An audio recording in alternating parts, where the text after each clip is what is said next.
Goldfinch with the GFI token is absolutely crushing it. It's climbing from one high to the next. Let's have a look at what's behind this rally. Let's have a look at who's buying here, who's selling here. How much adoption do we have? Is there potential growth on chain? Let's have a look at the data most people are not considering. Let's look very closely at supply and demand, because that's in the end what determines the price. Now, this is the rally I'm talking about. We are up 22% today alone. We are now above $5. This week, we went up by more than 70%. This month, we almost 4x'd. And this year, we almost 9x'd. But things hadn't always been that rosy for the GFI token. And the cause for this phenomenal collapse from $11 all the way below 40 cents. The cause of that is token inflation. Because this year is the price chart. We are very far away from the all-time high. But this is the market cap chart. There's simply just way more GFI tokens now floating. And so the capital that's bound in Goldfinch has never been as high as today. Now here's the problem with token inflation. As more supply hits the market, as more tokens get issued,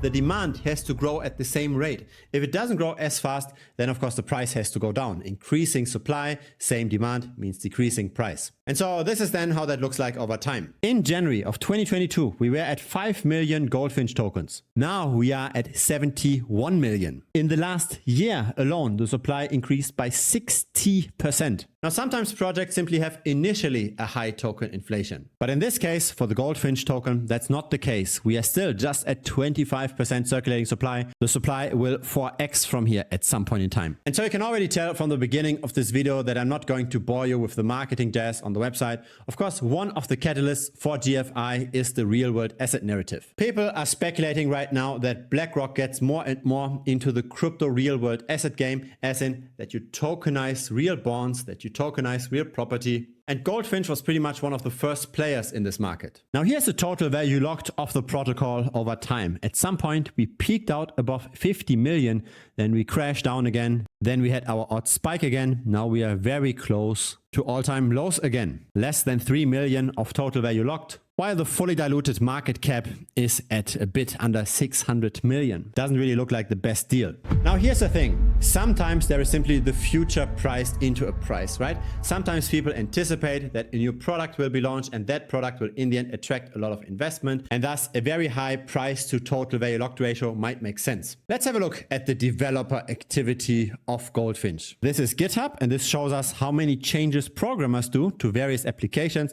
And unfortunately, there hasn't been a change since May of 2023. So for almost a year, there was not a single code change. This almost looks like a dead project if there is no other GitHub repository somewhere. But this is the one that's officially linked on CoinMarketCap. And so the reason for this rally might be potentially manipulation, right? It might be a lot of big guys getting into the token, potentially pushing up the price to then afterwards crash it. Unfortunately, we don't have the full picture because more than 90% of trading volume happens on Coinbase and on Gate.io. We do have 6% on Uniswap, and we can look into the details of that, but it definitely will be an incomplete picture. Have a look at this. This is the number of holders over time in the last month. On the left side, we see the number of wallets that hold at least 200 GFI tokens.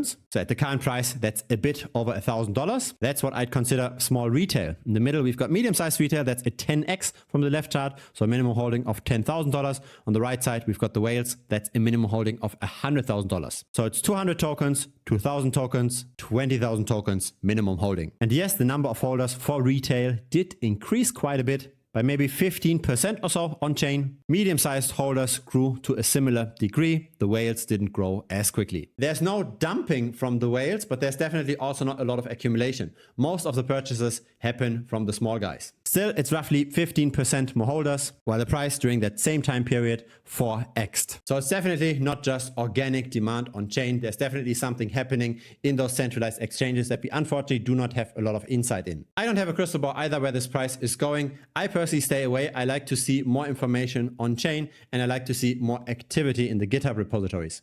If it's your first time here, feel free to subscribe. I publish videos regularly. A like would be very much appreciated as well. It helps the channel grow. There's also a free Telegram. Feel free to check it out. Link is down below.